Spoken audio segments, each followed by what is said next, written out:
Hello नमस्कार.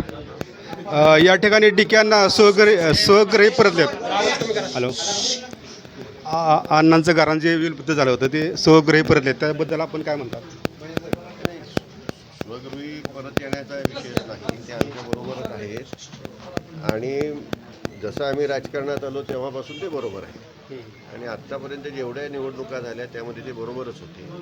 आता तर महायुतीच्या माध्यमातून आम्ही समोर आलेलो आहोत आणि सातारा जिल्ह्यामध्ये पालकमंत्र्यांच्या ठिकाणी असेल, फलटणला असेल, शिवसेना राष्ट्रवादी काँग्रेस एकत्रितपणेच, राष्ट्रवादी काँग्रेस म्हणजे अजितदादांची, आदरणीय पवारसाहेबांची राष्ट्रवादी काँग्रेस, फलटण तालुक्यात एक वेगळी राष्ट्रवादी काँग्रेस आहे, ती भाजप प्रणित राष्ट्रवादी काँग्रेस आहे, त्यांचा आमचा काही संबंध नाही.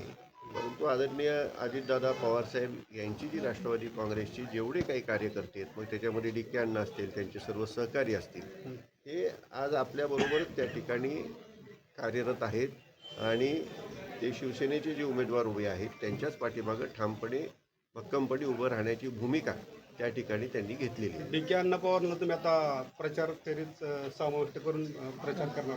त्यांचे दोन्ही चिरंजीव बरोबर आहेत, त्यांचे बंधू बरोबर आहेत, त्यामुळे ते सगळेच बरोबर आहेत. त्यांच्या घरी बसलोय आपण आणि आता तरुणांचंच काम असतं जास्ती. बरोबर आहे. आता या निवडणुकीत सचिन आणि संग्राम नगर परिषद आणि पंचायत समिती जिल्हा परिषद इलेक्शनच्या मध्ये नगर परिषदचा काय प्रभाव पडू शकतो का?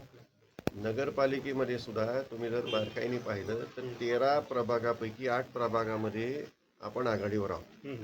फक्त काही ठिकाणी त्यांना अधिकची जी मतं मिळाली ती ठराविक जे प्रभाग होते आणि ठराविक त्या प्रभागातील जे काही रहिवाशी जागा होत्या त्यातून त्यांना मिळाली. तर वास्तविक तसा विचार केला तर बहुसंख्य फलटणकर आज आपल्याबरोबरच आहेत आणि ग्रामीण भागातल्या जनतेला सुद्धा सर्व काही समजलेलं आहे आणि या तालुक्याची घडी जी बसलेली आहे, रामरायांनी बसवली, ती विस्कटणार नाही याची काळजी निश्चितपणे सर्व मतदार बंधू भगिनी घेतील याची मला खात्री आहे. विरोधक असं म्हणतात की हे सुद्धा इलेक्शन आम्हीच मारणार. अहो, ज्याचं डिपॉझिट जाणार असतं तोही म्हणतो मी निवडून येणार आहे, त्यामुळे त्याच्याकडे फार लक्ष देण्यात काय अर्थ नसतो.